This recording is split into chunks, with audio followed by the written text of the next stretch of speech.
देखो सवाल में एकदम सिंपल सी चीज़ है, इसमें ज़्यादा आपको कुछ करना नहीं है।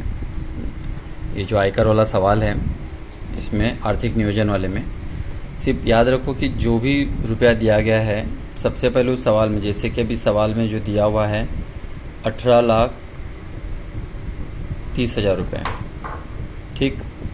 अभी इस 18,30,000 वाले में आपको बस ये देखना है कि उसकी उम्र कौन सी है, उम्र के अनुसार उसकी जो सारणी लगनी चाहिए, जो चार्ट आपको बुक में दिया हुआ है, 3 चार्ट दिया हुआ है, वो 3 चार्ट के हिसाब से आपको ध्यान देना है। और मेन इसमें जो बात आपको याद रखना, बस गुणा भाग जो प्रतिशत निकालना, बस उस चीज़ को ध्यान रखो। बाकी सवाल में कुछ भी नहीं रखा हुआ है। अभी 18 लाख कमाता है तो 18 लाख का जो नियम है वो क्या है, 18 लाख का नियम ये है कि अगर 10 लाख से ज़्यादा है, 10 लाख से अगर ज़्यादा का अमाउंट है तो उस पर क्या हो जाएगा, जो नियम लगने वाला है 1,12,500 लगने वाला है। 1,12,500 प्लस 30% निकालना होगा, ठीक है। वो 2% और 1% वाली बात ही अलग है। 18,30,000 वाले पे 10 लाख के ऊपर 1,12,000, 1,12,500 है, न कि 1 लाख कुछ और अमाउंट जो आप लोग लिख के भेजे थे, ठीक है। और ये 30%। तो यहाँ पे आपको क्या करना है, सबसे पहले 18 लाख रुपए में से 18,30,000 में से 10 लाख तो पहले घटा देंगे चुपचाप, 10 लाख रुपये घटा दीजिए, तो आपके पास बचेगा 8,30,000 रुपये, ठीक। इतने रुपए बच गए, बराबर है। अब हम लोग 8,30,000 पर उसका परसेंटेज निकालेंगे, मतलब कि कुछ इस तरीके से 1,12,500 ये तो रहेगा ही रहेगा, प्लस ये जो रुपया था 8,30,000 रुपया, उसका आप 30% निकालोगे, 30% निकालोगे, ठीक है, 30%। ये जो अमाउंट है ये रहेगा ही रहेगा, क्यों, क्योंकि वो 10 लाख के ऊपर वाला अमाउंट है। तो नियम ये कहता है कि अगर 10 लाख से ऊपर कोई व्यक्ति कमा रहा है तो उसको 1,12,500 प्लस 30% उसको as a tax, as a आयकर देना ही पड़ेगा। तो हम लोग ये 1,12,000 तो ये रखेंगे और ये वाला अमाउंट पे 30% निकालेंगे। तो 2 शून्य 2 शून्य से काट दीजिए इसको आप, ठीक है। काटने आता तो इतना तो सिंपल सा काट ही सकते हो। अब बचे गया क्या, 1,12,500, ये तो वैसे का वैसे ही है। और यहाँ आएगा 8,300 गुणे 30, गुणा भाग ही आपको मेन ध्यान देना है। गुणा भाग में गड़बड़ होगा, सब सवाल गड़बड़ होने वाला है। तो बस इसको आप बाद में पहले गुणा करेंगे, ठीक है। तो 3 जीरो तो ऐसे ही लग जाएगा, 3 जीरो है तो 3 त्रिके 9 और 8 तिया 24, ये आ गया, ठीक है। अब इनको जोड़ दीजिए, जोड़ने के बाद जो अमाउंट आएगा वो आ जाएगा उसका पहला आयकर, ठीक है। तो इसको आप जब जोड़ोगे तो जोड़ने पर आने वाला है 3,61,500 रुपये, ये आने वाला है जोड़ने पर, ठीक। ये जो हो गया। अब इसका अगर आपसे कहा जाए, ये तो आयकर वाला जो मेन था वो, इसके अलावा माध्यमिक कर और शिक्षा कर जो निकालना है वो 2% और 1%। तो शिक्षा कर जो निकालना है वो 1% निकाल लेते, 2% निकाल लेते हैं। तो 3,61,500 का आप 2% निकालिए, ठीक है। इसका 2% निकालिए, इसमें भी परसेंटेज के लिए 2 जीरो कट ही जा रहा है सीधा सीधा। 3,615 गुणे 2 कर दीजिए, तो 0, 2 एकम 2 और 1 3, 6 दूनी 12, 1 हासिल, 3 दूनी 6 और 1 7, इतने रुपये आ गया शिक्षा कर, ठीक। अब माध्यमिक कर निकालिए। माध्यमिक कर जो है वो 1% होगा, तो 61,500 का 1% निकालिए, 2 शून्य 2 शून्य से कट गया, तो उत्तर आने वाला है 3,615, ये आया माध्यमिक कर। अभी सवाल खत्म नहीं हुआ। अब आपको टोटल कुल मिलाकर, अब देखिए क्या करोगे, जो मुख्य रकम जो आई थी, मेन वाली जो रकम आई थी वो, ये जो रकम आया ये, और ये जो रकम आया ये, इन तीनों का आप जोड़ दोगे, ठीक है। तो देखिए मैंने यहाँ पे कर दिया है इसको। तो ये जो रकम आने वाली है वो कुल मिलाकर इन तीनों का आप जोड़ के यहाँ पे दिखा दोगे, तो 3,72,345 रुपये उसको कुल कर चुकाने होंगे। ये जो कुल है ये पूरा कुल कर उसको चुकाने होंगे। तो आप सिंपल सा देखिए, पूरा फिर से एक बार रिवाइज करता हूँ। सिंपल सी बातें याद रखिए कि यहाँ पे क्या कहा गया है। यहाँ कहा गया है 18,30,000 रुपये कमा रहा कोई व्यक्ति, उसके ऊपर उसको कितना कर देना है।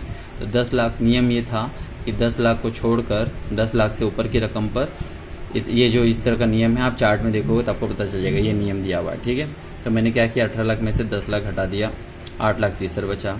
8,30,000 का मैंने पहले 30% निकाला, 30% निकालने के बाद ये आ गया उसका टोटल दो। ये चीज़ें ध्यान रखिए, ये 1,12,000 कहाँ से आया, ये नियम है उसका कि उतने ऊपर की रकम, ये जो एक्चुअली जो है ये 10 लाख के लिए दिया हुआ है, यहाँ पे जो 10 लाख था उसके लिए है ये, ठीक है। तो इन दोनों का आप जोड़ दोगे, जोड़ने पे ये आ गया, उसका 2% निकालिए और उसके बाद इसका 1% निकालिए और तीनों को जोड़ दीजिए। ये था एक सवाल। चलिए एक सवाल और देखते हैं हम लोग। अब सवाल है 7,35,000। तो 7,35,000 के लिए क्या नियम होगा देखिएगा। उम्र में वही 60 साल से कम वाला ही रखा हूँ, उम्र में मैं कुछ चेंजेस नहीं कर रहा हूँ, बदलाव नहीं कर रहा हूँ, ठीक है। बाकी आप सेम इसी तरह से आप चीज़ों को देख सकते हो। यहाँ पे 7,35,000 का सवाल देख रहे हैं, ठीक है। तो नियम ये है 7,35,000 के ऊपर वाले के लिए, ये देखिए ये रकम 5 लाख से ज़्यादा और 10 लाख से कम है, ठीक है। तो इसका नियम है 12,500 प्लस 20% वाला नियम है, ठीक है। 12,500 प्लस 20%, ठीक है। और जो मेन रकम है वो 5 लाख से ऊपर वाले रकम के लिए है, 5 लाख। ये सब नंबरों को बस बराबर ध्यान रखिए। हम सबसे पहले क्या करेंगे, 7,35,000 में से 5 लाख को घटा दीजिए। ये जो जीरो वगैरह है ना, ये सब पे ध्यान दीजिए। अभी आप एक जने जो सवाल भेजा था उसमें देखिए एक जने गलती किया था, तो इस चीज़ों को ध्यान दीजिए। तो घटाओगे तो ये आ जाएगा 2,35,000 रुपये, ठीक है। ये सब जीरो वगैरह बराबर से ध्यान रखिए, घटाने उठाने में कोई गलती नहीं करिए, ठीक है। अब इसमें क्या करेंगे, अब नियम लगाते हैं। 12,500 तो जोड़ना ही है, प्लस 20% भी निकालना, तो 12,500, ठीक है। ये तो जोड़ना ही है हमें, इसके लिए कोई प्रॉब्लम नहीं है। अब हमें 20% भी निकालना है, प्लस 2,35,000 का आप क्या करेंगे, 20% निकालेंगे, ठीक। 1 0 1 0 1 0 1 0 कट गया, ये नंबर और नंबर बचे। 12,500 तो वैसे का वैसे लिख देते हैं, ठीक। प्लस ये 12,500 है, ठीक है। प्लस 2,03,50 गुणे 20, ये नंबर, इनका आप गुणा करेंगे। 12,500 तो था ही, 1 0 1 0 2 0 हो जाएंगे, 5 दूनी 10 के शून्य हासिल किया 1, 3 दूनी 6 और 1 7 और 2 दूनी 4। चेक कर लो एक बार वापस से, हम लोग गुणा सही किए कि गलत। 1 0 1 0 2 0 हो गया, 5 दूनी 10 के शून्य 1 हासिल, ठीक है। 3 दूनी 6 और 1 7 2 दूनी 4, ओके। जोड़ लेते हैं अब इससे 47,000 और 12,000, जोड़िए इसको। 47,000 और 12,500, 500 तो ऐसे हो गया 9 और 1 4 और 1 5, ठीक है। ये हो गई इतनी रकम, ये कुल आयकर है। इसमें अब हम लोग क्या करेंगे, शिक्षा कर निकालेंगे और माध्यमिक कर निकालेंगे। शिक्षा कर 2% निकाल देंगे और माध्यमिक कर 1% निकाल दीजिए। तो शिक्षा कर क्या है, तो 59,500 तो ये था ही रकम, इसका 2% निकालिए। इसका 2% निकालोगे तो 2 0 2 0 काट दोगे, ठीक है। 5 9 5 गुणे 2 कर दीजिए, 5 दूनी 10, ठीक है। 1 हासिल 9 दूनी 18 और 1 19, 1 हासिल 5 10 और 1 11, 1190 रुपये, ठीक। ये एक रकम आ गई, एक ये रकम था, एक ये रकम है। 1% और निकालेंगे माध्यमिक कर वाला, माध्यमिक कर निकाल दीजिए। माध्यमिक कर 1% निकालना है हमें, तो 59,500 का आप 1% निकालिए। 2 शून्य से कट गया तो 595 रुपये।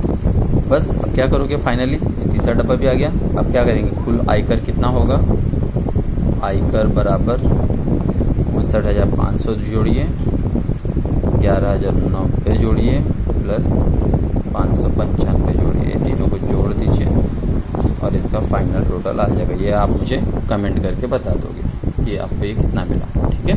तो इस तरीके से आयकर वाले सवाल को आप आसानी से कर सकते हो।